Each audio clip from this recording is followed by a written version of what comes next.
नमस्कार दोस्तों। बीएस गुरु एजुकेशन में एक बार फिर मैं भूपेंद्र सिंह आपका हार्दिक स्वागत करता हूं। चलिए देखते हैं 7 फरवरी के करंट अफेयर्स। फ्रेंड्स, देखते हैं आज की हमारे एग्ज़ाम की दृष्टि से कौन सी न्यूज़ इंपॉर्टेंट हो सकती हैं। चलिए उनका एक बार जायज़ा लेते हैं। तो फ्रेंड्स, पहली न्यूज़ है, अंतरिम रिपोर्ट में जम्मू कश्मीर के परिसीमन आयोग की रिपोर्ट पेश हुई है। हम उसको देखेंगे जिसमें कि वहाँ पर कितनी कितनी सीटों का बंटवारा किया गया और किस तरह से वहाँ सीटों का वितरण किया गया है। अगली न्यूज़ होगी हमारी, एनीमिया मुक्त भारत। इस न्यूज़ के अंतर्गत हम ये देखेंगे कि किस प्रकार से एनीमिया से मुक्त होने के लिए एनीमिया मुक्त हो भारत को प्रेस करने के लिए रिपोर्ट यहाँ पर आई है। अगली न्यू रिपोर्ट है हमारी, भारतीय रिजर्व बैंक के हालिया आंकड़ों में बताया गया है कि भारतीय रिजर्व यानी फॉरेन रिजर्व जो है, फॉरेन रिजर्व कम हो रहा है और किस तरह से उसका हमारे ऊपर इफेक्ट पड़ता है। अगली न्यूज़ है न्याय मित्र की। तो न्याय मित्र द्वारा संकलित आंकड़ों को देखा गया है, क्योंकि जो आपराधिक छवि के ज़्यादा से ज़्यादा उम्मीदवार सामने आ रहे हैं, उनके लिए इसमें कुछ पहले की जाए। उसी प्रकार से अगली न्यूज़ भी है, आपराधिक छवि के उम्मीदवारों की अयोग्यता का कानूनी पहलुओं के तहत हम लोग कुछ देखेंगे। हाल ही में अमेरिका ने कहा है कि अगर रूस यूक्रेन पर हमला करता है तो वह नॉर्थ स्ट्रीम योजना को रोक देगा। हमारे लिए यहाँ पर नॉर्ड स्ट्रीम जो योजना है वो इम्पोर्टेंट है। तो इस प्रकार चलिए बढ़ते हैं अपनी पहली न्यूज़ की तरफ, इसका विश्लेषण करते हैं। तो फ्रेंड्स, पहली न्यूज़ है, हाल ही में अंतरिम रिपोर्ट में जम्मू कश्मीर परिसीमन आयोग ने जम्मू कश्मीर के चुनावी मानचित्र में महत्वपूर्ण बदलाव का प्रस्ताव दिया है। आप जैसे कि यहाँ पर देख पा रहे हैं, बगल में साइड में आपको ये कुछ जो जम्मू और कश्मीर है उसका मानचित्र दिखाई दे रहा है। पहले लद्दाख भी इसी के साथ ऐड होता था। तो आप जैसे देख रहे हैं, जैसे कि यहाँ पर आपका कुपवाड़ा है, रायसई है, राजौरी है, सांबा है और कठुआ, डोडा और किश्तवाड़, ये आपके वो क्षेत्र हैं जिनकी कवायद की है परिसीमन आयोग ने यहाँ पर बदलाव की। राज्य में परिसीमन की कवायद जून 2021 में शुरू हुई थी। जून 2021 में ये परिसीमन आयोग की सिफारिशें शुरू हुई थी। तो जम्मू कश्मीर निर्वाचन क्षेत्रों का पूर्व वितरण कुछ इस प्रकार था कि पूर्व में जम्मू कश्मीर राज्य में 87 सदस्यीय विधानसभा थी, जबकि जम्मू क्षेत्र में 37, और इसका दूसरा हिस्सा जो था आपका यहाँ से दूसरे हिस्से में यानी कश्मीर संभाग कह सकते हो इसे, इसमें थी 46, और लद्दाख में 4 निर्वाचन क्षेत्र थे। और इसके अलावा 24 सीटें पाकिस्तानी अधिकृत यानी पीओके के लिए आरक्षित थी। 5 अगस्त 2019 को अनुच्छेद 370 के तहत जम्मू कश्मीर की विशेष स्थिति को निरस्त करने के बाद इसमें अपना विशेष दर्जा खो दिया और यह दो केंद्र शासित प्रदेशों यानी जम्मू कश्मीर और लद्दाख में विभाजित कर दिया गया। विभाजन के पश्चात यहाँ पर जम्मू कश्मीर परिसीमन आयोग की देखते हैं, कुछ एक परिसीमन आयोग का गठन किया गया जिसमें आपके एक रिटायर्ड मुख्य न्यायाधीश और भारत के इलेक्शन कमीशन ऑफ इंडिया यानी मुख्य चीफ और राज्य के, तो इस प्रकार से 3 व्यक्तियों द्वारा 3 लोगों का एक कमीशन रहा, जिसमें रिटायर्ड जज सुप्रीम कोर्ट के और भारत के मुख्य निर्वाचन आयुक्त और तीसरे राज्य के निर्वाचन आयुक्त। तो इनको लेकर इन्होंने एक परिसीमन आयोग बनाया और जिसने कुछ इस प्रकार की सिफारिशें की हैं। तो विधानसभा क्षेत्रों में वृद्धि की गई है। आयोग ने जम्मू कश्मीर पुनर्गठन अधिनियम 2019 के तहत प्रदत्त जनादेश के अनुसार जम्मू कश्मीर में 7 विधानसभा क्षेत्रों को जोड़ा है। यहाँ 7 विधानसभा जोड़ने की बात की है जम्मू कश्मीर में। अंतरिम रिपोर्ट में जम्मू प्रांत के लिए 6 सीटों की वृद्धि का प्रस्ताव है, जिसमें से निर्वाचन क्षेत्रों की संख्या को 43 करना है। कश्मीर प्रांत में एक सीट की वृद्धि सीटों की 47 का संख्या कर देना है। दोनों क्षेत्रों को लगभग एक दूसरे के बराबर लाना शामिल है। आयोग ने जम्मू कश्मीर में अधिकांश विधानसभा क्षेत्रों की सीमाओं को फिर से निर्धारित करने का सुझाव दिया है। इसने 28 नए निर्वाचन क्षेत्रों का पुनर्गठन किया और 19 विधानसभा क्षेत्रों को हटा दिया गया है। तो इस प्रकार से अगर हम देखें आरक्षण की स्थिति को, तो विधानसभाओं में जो आरक्षण की स्थिति रहने वाली है, आयोग ने अनुसूचित जातियों के हिंदुओं के लिए 7 सीटें आरक्षित का प्रस्ताव दिया है, जो मुख्य रूप से सांबा, कठुआ, जैसे कि मैंने भी बताया आपको, जम्मू, उधमपुर बेल्ट में निवास करते हैं, और अनुसूचित जनजातियों के लिए 9 सीटें आरक्षित करने का प्रस्ताव दिया, जो जम्मू प्रांत में राजौरी, पुछ बेल्ट में निवास करते हैं। तो इस प्रकार से ये सीटों का बंटवारा। अगर देखें हम लोकसभा में वृद्धि सीटों की, तो इनका कुछ ब्यौरा इस प्रकार है। आयोग ने लोकसभा निर्वाचन क्षेत्रों के पुनर्निर्धारण का प्रस्ताव किया। जम्मू कश्मीर में 5 संसदीय क्षेत्र हैं, जिसमें कश्मीर से 3 सीटें और जम्मू कश्मीर से 2 सीटें शामिल हैं। इनके इसने दक्षिण कश्मीर के 3 जिलों पर पीर पंजाल घाटी के 2 जिलों राजौरी और पुंछ को मिलाकर एक लोकसभा सीट का प्रस्ताव दिया है, तथा इनका नाम अनंतनाग राजौरी सीट होगा। तो इस प्रकार से लोकसभा की सीटों के लिए भी यहाँ पर बंटवारा किया। अब बात करते हैं परिसीमन आयोग की, यानी ये परिसीमन है क्या। तो निर्वाचन आयोग के अनुसार किसी देश या किसी एक विधायी निकाय वाले प्रांत में क्षेत्रीय निर्वाचन क्षेत्रों यानी विधानसभा या लोकसभा सीटों की सीमाओं को तय करने या फिर से परिभाषित करने का कार्य परिसीमन कहलाता है। अगर परिसीमन अभ्यास यानी डिलिमिटेशन एक्सरसाइज एक स्वतंत्र उच्च शक्ति वाले पैनल द्वारा किया जाता है, जिसे परिसीमन आयोग के रूप में जाना जाता है, जिसके आदेशों में कानून का बल होता है और किसी भी न्यायालय द्वारा इस पर सवाल नहीं उठाया जा सकता। किसी निर्वाचन क्षेत्र के क्षेत्रफल को उनकी जनसंख्या के आकार पिछली जनगणना के आधार पर फिर से परिभाषित करने के लिए वर्षों से अभ्यास किया जाता रहा है। एक निर्वाचन क्षेत्र की सीमाओं को बदलने के अलावा इस प्रक्रिया के परिणाम स्वरूप राज्य में सीटों की संख्या में भी परिवर्तन हो सकता है। संविधान के अनुसार इसमें अनुसूचित जातियों एससी और अनुसूचित जनजातियों एसटी के विधानसभा सीटों का भी केंद्र व्यवस्थित किया जाता है। तो इस प्रकार से ये न्यूज़ है रही, जिसमें कि निर्वाचन के लिए निर्वाचन आयोग द्वारा परिसीमन को समझाया गया है और परिसीमन जम्मू और कश्मीर में हुआ है। तो यहाँ सीटों का कुछ इस प्रकार बदलाव हुआ है। यही हमारे एग्जाम की दृष्टि से इम्पॉर्टेंट हो सकता है। तो चलिए बढ़ते हैं अगली न्यूज़ की तरफ। अगली न्यूज़ है, जैसे कि हमने बताया था कि एनीमिया मुक्त भारत यानी AMB की इसे केंद्रीय स्वास्थ्य और परिवार कल्याण मंत्रालय राज्य मंत्री द्वारा एनीमिया मुक्त भारत रणनीति के बारे में कुछ जानकारी साझा की गई है, और देखते हैं क्या है। वर्ष 2018 में भारत सरकार द्वारा महिलाओं, बच्चों, किशोरों और जैसे सुभेद्य आयु समूहों में एनीमिया को कम करने के लक्ष्य के साथ ABM रणनीति को शुरू किया गया था। आपको बता देना चाहता हूं कि जो एनीमिया है ये बेसिकली खून की कमी होती है और व्यक्ति में बहुत ही ज़्यादा कमजोरी फील होती है, इसे ही एनीमिया कहते हैं।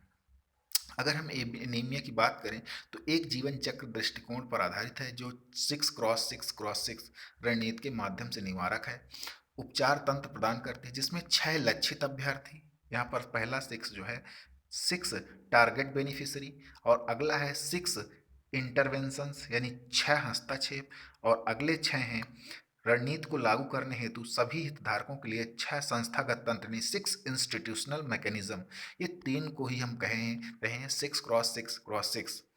तो इसमें शामिल है। अगर बात करें एनीमिया के बारे में, तो मैंने बताया जैसे कि यह एक ऐसी स्थिति होती है जिसमें शरीर में रक्त की जरूरत को पूरा करने के लिए लाल रक्त कोशिकाओं की संख्या या ऑक्सीजन वाहन क्षमता अपर्याप्त होती है।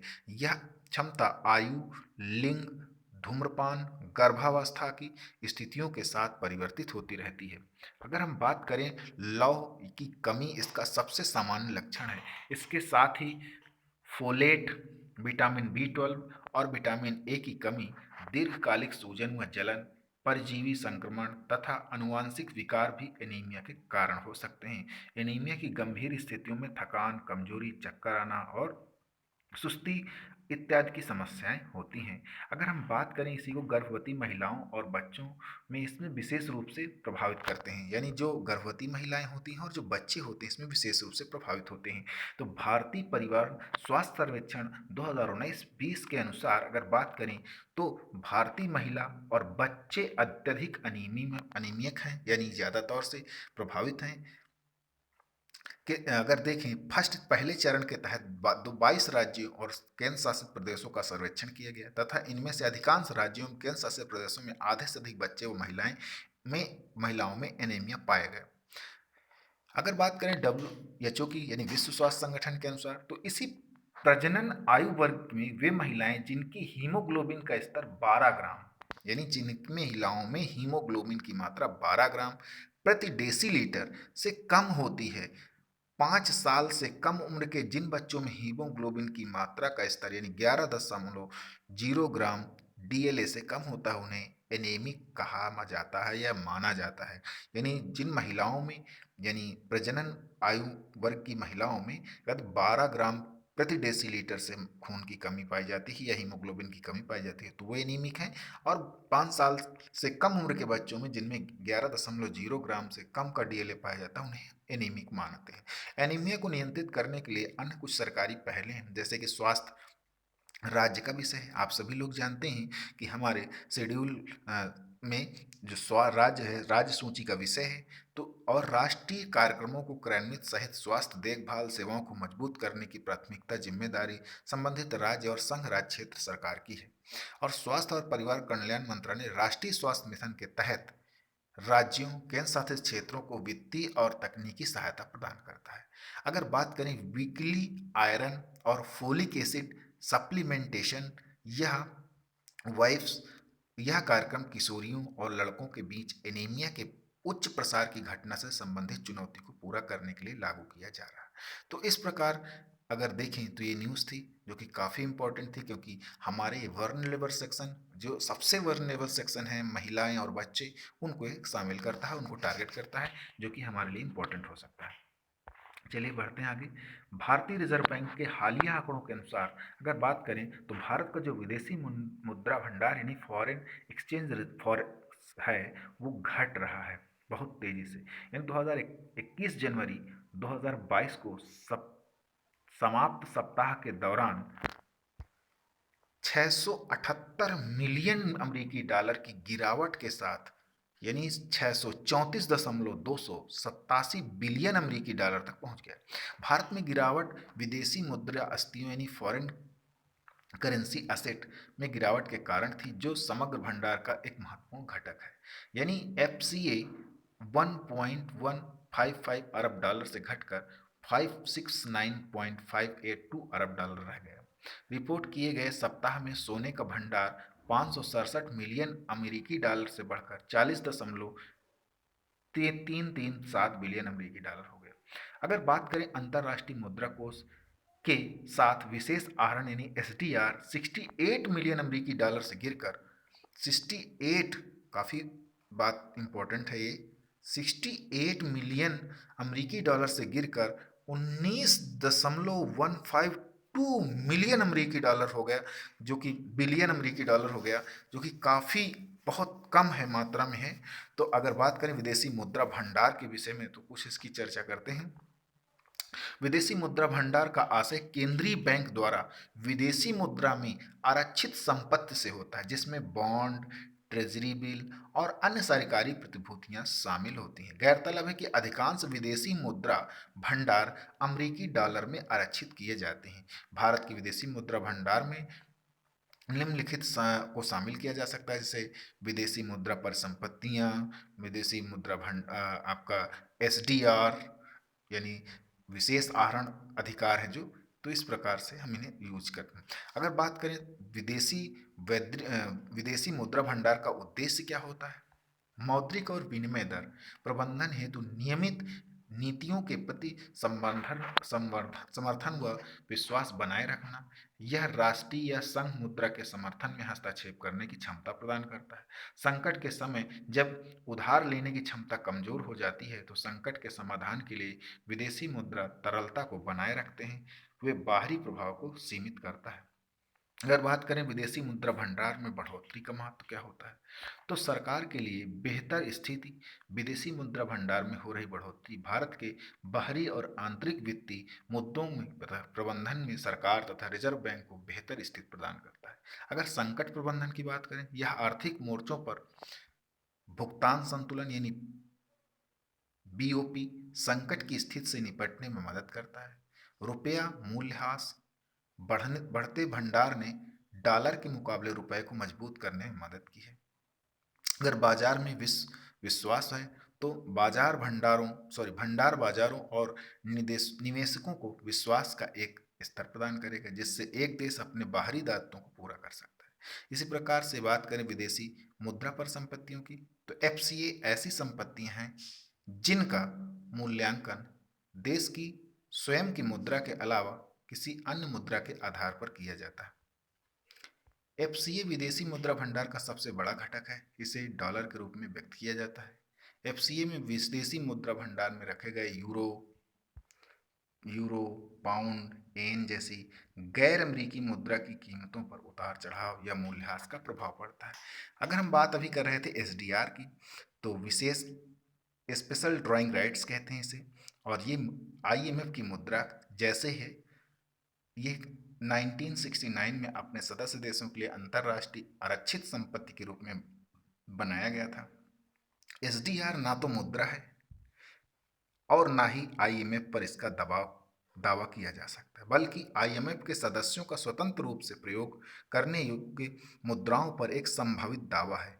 इन मुद्राओं के लिए एसडीआर का आदान प्रदान किया जा सकता है। एसडीआर के मूल्य की गणना बास्केट ऑफ करेंसी में शामिल मुद्राओं के औसत भार के आधार पर किया जाता है। इस बास्केट में 5 देशों की मुद्राएं शामिल हैं, जैसे कि आप देख पा रहे हैं अमेरिकी डॉलर, यूरोप का यूरो, चीन की मुद्रा रिनमिनबी, जापानी येन और ब्रिटेन का पाउंड। ये आपकी 5 मुद्राएं हैं जो इस बास्केट में यानी एसडीआर बास्केट में शामिल हैं। तो एसडीआरएस या एसडीआरआई पर ब्याज दर सदस्यों को उनके एसडीआर होल्डिंग्स पर दिए जाने वाले ब्याज हैं। हाल ही में आईएमएफ ने भारत को एसडीआर 12.57 बिलियन लगभग 17.86 बिलियन अमेरिकी डॉलर के बराबर का आवंटन किया है। अब भारत की कुल होल्डिंग्स 13.66 बिलियन एसडीआर है। अंतर्राष्ट्रीय मुद्रा कोष में आरक्षित स्थितियों की यदि बात करें तो भारत की स्थितियां इस समय कमजोर हुई हैं। तो अगली न्यूज है न्याय मित्र की। न्याय मित्र द्वारा संकलित आंकड़ों के अनुसार 1 दिसंबर 2021 तक देश भर की विभिन्न अदालतों में विधायकों से जुड़े 4,984 आपराधिक मामले लंबित थे। न्याय मित्र को सर्वोच्च न्यायालय ने सांसदों और विधायकों के खिलाफ मामलों की त्वरित सुनवाई के विशेष अदालतें स्थापित करने में मदद करने के लिए नियुक्त किया था। यह प्रवृत्ति राजनीति के अपराधीकरण की बढ़ती घटनाओं को उजागर करती है। न्याय मित्र यानी शाब्दिक रूप से अदालत का मित्र वह व्यक्ति होता है जो किसी मामले में पक्षकार नहीं होता तथा जो मामले में मुद्दों पर असर डालने वाली जानकारी, विशेषज्ञता या अंतर्दृष्टि प्रदान करने की अदालत की सहायता करता है। राजनीति का अपराधीकरण, इसका अर्थ राजनीति में अपराधियों की बढ़ती भागीदारी से है, जिसमें अपराधी चुनाव लड़ सकते हैं और संसद तथा राज्य विधायिका के सदस्य के रूप में चुने जा सकते हैं। यह मुख्य रूप से राजनेताओं और अपने अपराधियों के बीच साठगांठ के कारण होता है। आपराधिक छवि के उम्मीदवारों की अगर अयोग्यता का कानून की पहल की बात करें तो भारतीय संविधान में संसद या विधानसभा के लिए चुनाव लड़ने वाले किसी आपराधिक प्रवृत्ति के व्यक्ति की योग्यता के विषय में उपबंध नहीं किया गया। लोक प्रतिनिधित्व अधिनियम 1951 में विधायिका का चुनाव लड़ने के लिए किसी व्यक्ति की अयोग्य घोषित करने के मानदंडों का उल्लेख है, लेकिन इस अधिनियम की धारा 8 ऐसे दोषी राजनेताओं को चुनाव लड़ने से रोकती है जिन पर केवल मुकदमा चल रहा है और दोष अभी सिद्ध नहीं हुआ। इस बात से कोई फर्क नहीं पड़ता कि उन पर लगा आरोप कितना गंभीर है, नहीं रोकती है।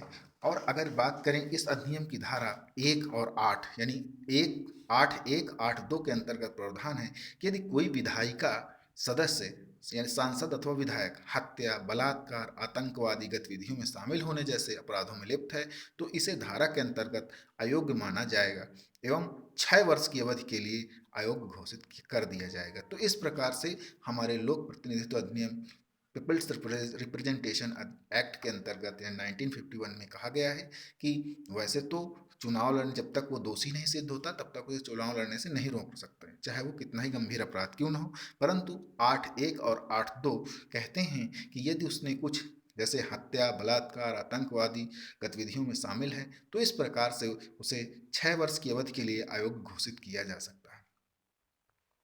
अगली न्यूज़ है, हाल ही में अमेरिका ने कहा है कि अगर रूस यूक्रेन पर हमला करता है तो वह नॉर्ड स्ट्रीम योजना को रोक देगा। तो अब ये नॉर्ड स्ट्रीम योजना क्या है, हम इसको जानेंगे। यहाँ पर मानचित्र में आप देश देख पा रहे हैं कि ये यहाँ पर रसिया है और ये रसिया से 2 लाइनें जा रही हैं, एक ग्रीन और एक रेड। तो ये देख पा रहे हैं एक डॉटेड लाइन है और एक रेड। ये नॉर्ड स्ट्रीम प्रोजेक्ट है। इस पर देखते हैं, हालांकि जर्मनी के नेतृत्व में यूरोपीय देश नॉर्ड स्ट्रीम पर इसके महत्व के कारण प्रतिबंध लगाने हेतु रूस शुरू में अनिच्छुक लग रहे थे, लेकिन अब कहा गया है कि यह प्रतिबंध तालिका से बाहर नहीं है। नॉर्ड स्ट्रीम समुद्र के नीचे सबसे लंबी एक निर्यात गैस पाइपलाइन है जो बाल्टिक सागर के रास्ते होकर रूस से यूरोप तक गैस ले जाती है। ये आप देख पा रहे हैं, बाल्टिक सागर के रास्ते से होकर यूरोप से जो है रूस से यूरोप तक जो है गैस ले जाती है। तो इस प्रकार से बात करें अगर, तो नॉर्ड स्ट्रीम में 2 पाइपलाइन हैं जिनमें से प्रत्येक में 2 लाइनें हैं। पहली नॉर्ड स्ट्रीम 1 का कार्य वर्ष 2021 में पूरा हुआ था, जो लेनिनग्राद यानी रूस में लेनिनग्राद में वायबोर्ग से जर्मनी के ग्रिफ्सवाल्ड के पास लुब्मिन तक पहुंचती है। अगर नॉर्ड स्ट्रीम 2 जो कि लेनिनग्राड से उस्त लुगा से होकर लुब्मिन तक पहुंचती है, यह सितंबर 2021 में पूरी हुई है। इसके चालू होने के बाद इसमें प्रतिवर्ष 55 बिलियन क्यूबिक मीटर गैस को ले जाने की क्षमता है। दोनों पाइपलाइनें एक साथ कम से कम 50 वर्षों के लिए कुल 110 बिलियन क्यूबिक मीटर गैस को यूरोप तक पहुंचा सकती है। नॉर्ड स्ट्रीम रूस, फिनलैंड, स्वीडन, डेनमार्क और जर्मनी सहित कई देशों के इकोनॉमिक जोन यानी स्पेशल इकोनॉमिक जोन एवं रूस, डेनमार्क और जर्मनी के क्षेत्र जल से होकर गुजरती है। यह पाइपलाइन जर्मनी में OPAL यानी बाल्टिक सागर पाइपलाइन और उत्तरी यूरोप पाइपलाइन से यानी NEL से जुड़ती है, जो अगले यूरोपीय ग्रिड से जुड़ जाती है। तो इस प्रकार से अगर हम बात करें तो पाइपलाइन पर आपत्ति की बात करें तो जर्मनी द्वारा भी इस पर कुछ आपत्तियां दिखाई गई हैं। तो फ्रेंड्स, आज के लिए इतना ही। Thanks for watching this video. Thanks.